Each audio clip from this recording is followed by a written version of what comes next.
इस वीडियो में हम लोग पिंपल्स का सामान्य रख रखाव के बारे में, जो simple care routine home care है उसके बारे में हम लोग बात करेंगे। जो पिंपल्स है उसको एक्ने भी बोला जाता है, मुहासे, कील मुहासे भी बोला जाता है। तो ये जो प्रॉब्लम होती है, जो हमारे स्किन में तेल बनाने वाली ग्रंथियाँ होती हैं, पाइलो सीबेसियस ग्लैंड्स, जो तेल बनाने वाली ग्लैंड्स हैं सीबेसियस ग्लैंड्स, उसमें प्रॉब्लम की, उसमें गड़बड़ी की वजह से ये बीमारी हो जाती है। ज़्यादा सीबम बनने लगता है, सीबेसियस ग्लैंड्स की साइज़ बढ़ जाती है। ये बड़े बड़े साइज़ के सीबेसियस ग्लैंड्स जब ज़्यादा सीबम बनाते हैं तो उस पर एक बैक्टीरिया होती है, प्रोपियानोबैक्टीरियम एक्निस, उसका सुपर इन्फेक्शन हो जाता है। तो उसकी वजह से पस वाले दाने भी बनने लगते हैं।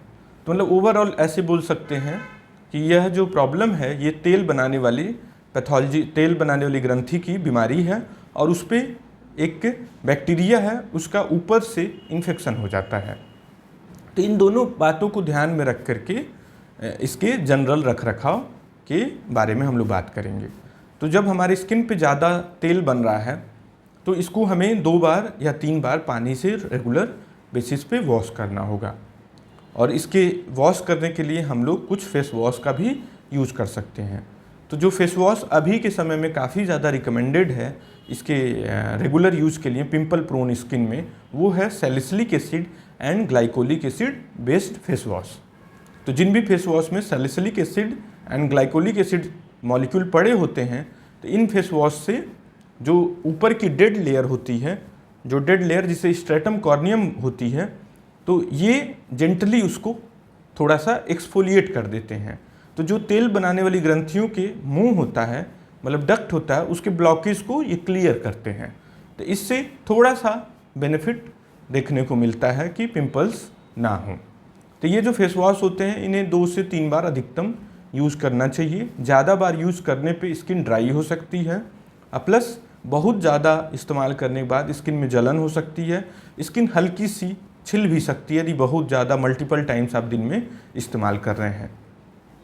तो ये जो फेस वॉश होता है यूजुअली जो ऑयली स्किन है, ज़्यादा तैलीय स्किन है, जिस स्किन में ज़्यादा तेल है, तो उन स्किन में रिकमेंड किया जाता है। तो ये तेल की सफाई तो अच्छे से करता ही है, साथ में जो डेड लेयर है उसको भी हल्का सा साफ कर देता है। तो जो ड्राई स्किन है या सेंसिटिव स्किन है उसके लिए ये फेस वॉश रिकमेंडेड नहीं है। तो उन लोगों में जेंटल क्लिंजर्स, ऐसे सेटाइल अल्कोहल बेस्ड कुछ क्लिंजर्स आते हैं जो कि बहुत ही सॉफ्ट माइल्ड होते हैं, वो फेस वॉश उन लोगों में रिकमेंड किया जाता है। बाकी टाइम जैसे आप पसीने से आए या वर्कआउट करके आए या बाहर से आए, तो बाकी समय आप सादे पानी से ही चेहरे को धो सकते हैं। मतलब जैसे आपने 2 या 3 बार, एक बार मॉर्निंग में फेस वॉश कर लिया glycolic acid and salicylic based face wash से, एक बार शाम को धो लिया। बीच में धोने की ज़रूरत पड़ी, जैसे बाहर से आप आ रहे हैं, डस्ट है, पोल्यूशन है, तो सिंपल वाटर से आप चेहरे को धो सकते हैं। दूसरी चीज़, कभी भी ऑयल बेस, चूँकि ये ऑयल ग्लैंड्स की प्रॉब्लम है, तेल बनाने वाली ग्लैंड्स की प्रॉब्लम है, तो कोई भी क्रीम या मेकअप या फाउंडेशन या सनस्क्रीन ऑयल बेस्ड ना यूज़ करें। मतलब जो भी आप यूज़ करें वो वाटर बेस्ड हो, पतला हो, क्योंकि यदि आप ऑयली चीज़ यूज़ करेंगे तो आपके पोर्स को, जो ऑयल ग्लैंड्स के मुंह हैं, उसको ब्लॉक कर देगा और ज़्यादा पिंपल होने की संभावना आएगी। तो कोई भी ऑयली सनस्क्रीन, ऑयली क्रीम्स, कोशिश करें कि पिंपल्स के शुरुआती रख रखाव में किसी भी तरह की क्रीम्स ना यूज़ करें। जैसे सन प्रोटेक्शन की यदि आपको ज़रूरत पड़ रही है तो ब्रॉड रिम्ड हैट का यूज़ करें, छाता का इस्तेमाल कर सकते हैं, या स्कार्फ से पूरे चेहरे को ढक सकते हैं। यदि आपको लग रहा है कि बहुत ही ज़्यादा सनस्क्रीन की ज़रूरत है तो उस कंडीशन में वाटर बेस्ड सनस्क्रीन, जो ज़्यादा जिसमें पानी का बेस हो, उसको इस्तेमाल करें। ऑयल बेस्ड सनस्क्रीन को ना यूज़ करें। पिंपल्स की वजह से स्पॉट आते हैं तो काफ़ी लोग स्पॉट को हटाने के लिए बहुत सारी क्रीम्स का उपयोग कई बार करते हैं, तो वो भी करना गलत है। यदि करेंगे तो पिंपल्स के और ज़्यादा ब्रेकआउट्स होंगे। इसी तरह से आपको सिर में भी तेल का इस्तेमाल कम से कम करना चाहिए, क्योंकि आपने सिर में लगाया तो ये तेल ट्रिकल डाउन हो करके फोरहेड, माथे पर आ सकती है, तो पिंपल्स माथे पे और ज़्यादा ब्रेकआउट हो सकता है। नेक्स्ट जो चीज़ आती है पिंपल्स के मैनेजमेंट में, कि जो स्किन है वो थोड़ी सी, पिंपल वाली स्किन थोड़ी इरिटेटेड है, तो ऐसे स्किन को, जैसे पिंपल्स को ठीक करने के लिए काफ़ी लोग फेशियल, ब्लीच, इन सब चीज़ों का भी इस्तेमाल करते हैं।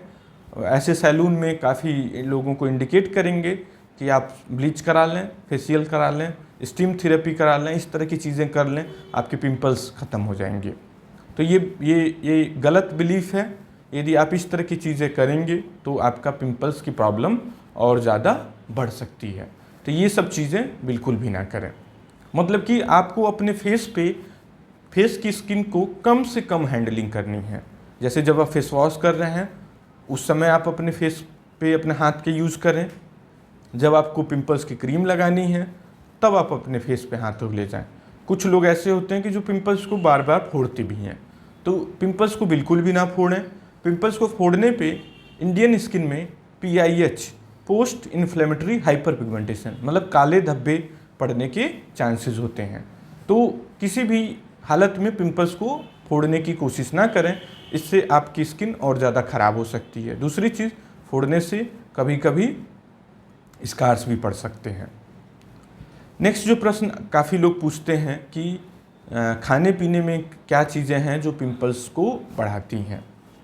तो खाने पीने की चीज़ों को लेकर के रिसर्च बहुत ज़्यादा मात्रा में नहीं है, लेकिन कुछ रिसर्च में ऐसा इंडिकेशन है कि यदि आप हाई ग्लाइसेमिक फूड, मतलब ज़्यादा चीनी वाली चीज़ें, ज़्यादा ऑयली चीज़ें, यदि इन चीज़ों का आप सेवन करते हैं तो आपका पिंपल्स का ब्रेकआउट बढ़ सकता है।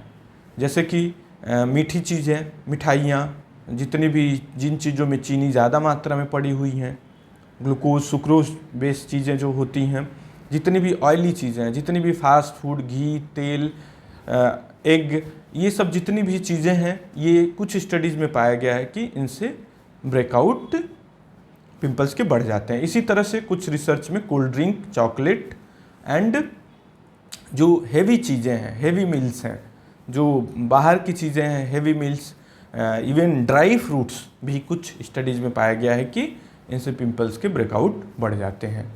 तो ज़्यादा ध्यान दें कि हाई न्यूट्रिशनल वैल्यू फूड पे और हेल्दी फूड पर ज़्यादा ध्यान दें। ज़्यादा से ज़्यादा पानी पिएं, ग्रीन लीफी वेजिटेबल्स का ज़्यादा कंजम्पशन करें, ज़्यादा फ्रूट बेस्ड डाइट लें। तो फ्रूट बेस्ड डाइट में हाई ग्लाइसेमिक इंडेक्स फूड जैसे आम और केला को अवॉइड कर सकते हैं। हालांकि फूड को लेकर के कुछ स्टडीज़ में कंट्रोवर्शियल व्यू भी आए हैं, मतलब कि फूड का बहुत ज़्यादा रोल कुछ स्टडीज़ में नहीं पाया गया है, लेकिन कुछ स्टडीज़ में पाया गया है। तो इस तरह से इन चीज़ों का अवॉइड करेंगे तो पिंपल्स की सीवियरिटी से बच सकते हैं। लेकिन यदि पिंपल्स ज़्यादा आ रहे हैं आपकी स्किन पे, इन सिंपल मेजर से पिंपल्स नहीं ठीक हो रहे हैं, तो आपको अपने डॉक्टर से मिलकर के इसका इलाज करवाना चाहिए। पिंपल का बहुत ही effective, highly effective treatment option allopathic पद्धति में उपलब्ध है। मतलब कि इसको जड़ से ख़त्म करने के ऑप्शंस अब आसानी से अवेलेबल हैं।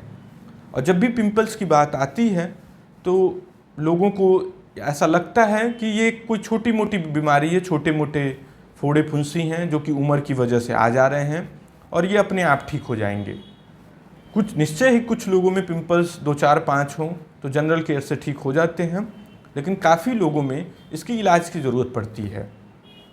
और इलाज के दौरान एक बहुत ही सामान्य भूल जो लोग करते हैं कि वो समझते हैं कि साधारण सी प्रॉब्लम है, जल्दी कुछ क्रीम, 1-2 क्रीम लगा देंगे, 2, 4, 10 दिन में प्रॉब्लम ठीक हो जाएगी। तो इस चक्कर में कई बार कई सारे मरीज़ डॉक्टर को बदलते रहते हैं। कल मेरे पास एक पेशेंट आए जो कि 6वें नंबर पे मेरे पास आए थे, 6th नंबर पे, मतलब वो पहले 5 डॉक्टर को दिखा चुके थे। तो उनके हिसाब से कि 1 महीना उसके यहाँ किए, 1 महीना उसके यहाँ किए, कोई डॉक्टर पिंपल जैसी चीज़ को नहीं ठीक कर पा रहा है। तो उनका जो एक्ने था वो नोडुलोसिस्टिक वेरिएंट का था, थोड़ा सीवियर वेरिएंट का था। और एक्ने बिल्कुल सिंपल फोड़े फुंसी नहीं है, ये ध्यान देना है। कुछ मरीजों में 3 महीने, 4 महीने, 6 महीने भी आसानी से लग जाते हैं इनको ठीक करने में। स्पेशली जितना हाइयर ग्रेड के पिंपल्स होंगे उतना ही ज़्यादा चांस लगेगा, लेकिन ये ठीक जरूर होगा। मतलब ऐसा मुश्किल है कि ये ठीक ना हो, मतलब ये ठीक होना बिल्कुल ही तय है, लेकिन समय लग सकता है। और स्पेशली यदि मरीज़ ने स्टेरॉयड क्रीम यूज किया हो, जैसे बेटनोवेट, इस तरह की जो चेहरे को साफ़ करने वाली क्रीम्स आती हैं, नो स्कार्स या इसी से रिलेटेड लोबेट, पैंडम, क्वाडिडम, तमाम तरह की क्रीम्स बाहर मार्केट में अवेलेबल हैं चेहरे को साफ़ करने के लिए, चेहरे को गोरा करने के लिए। तो ये सब क्रीम्स एक्ने की थेरेपी को और ज़्यादा ख़राब कर देती हैं और ऐसे पेशेंट्स में और लंबा समय भी लग सकता है। तो जब पिंपल्स के ट्रीटमेंट में धैर्य रखना बहुत ज़रूरी है और किसी भी एक डॉक्टर से जुड़ जाएं। इसका ट्रीटमेंट सिंपल है, इजी है, तो इसमें डॉक्टर के बहुत ज़्यादा एक्सपीरियंस की ज़रूरत नहीं होती। मतलब कि सिंपल कोई भी स्किन का डॉक्टर इसको जड़ से हमेशा के लिए ठीक कर सकता है। तो ऐसे में डॉक्टर शॉपिंग नहीं करें, अपने डॉक्टर पर विश्वास रखें, उसके साथ जुड़े रहें। समय लग सकता है, 6 महीने लग सकते हैं, 5 महीने लग सकते हैं, 4 महीने लग सकते हैं, लेकिन ये परेशानी ज़रूर से ठीक होगी। तो इसमें धीरज, धैर्य रखना बहुत ही ज़्यादा ज़रूरी है, स्पेशली जब सीवियर वेरिएंट का पिंपल्स हो, जैसे नोड्यूल्स हों, सिस्ट हों, नोडुलोसिस्टिक एक्ने जिन्हें बोला जाता है, पस वाले दाने, दर्द वाले दाने हों। तो अच्छे से इसका इलाज कराएं, बिल्कुल ही ठीक होगा ये प्रॉब्लम। Thank you.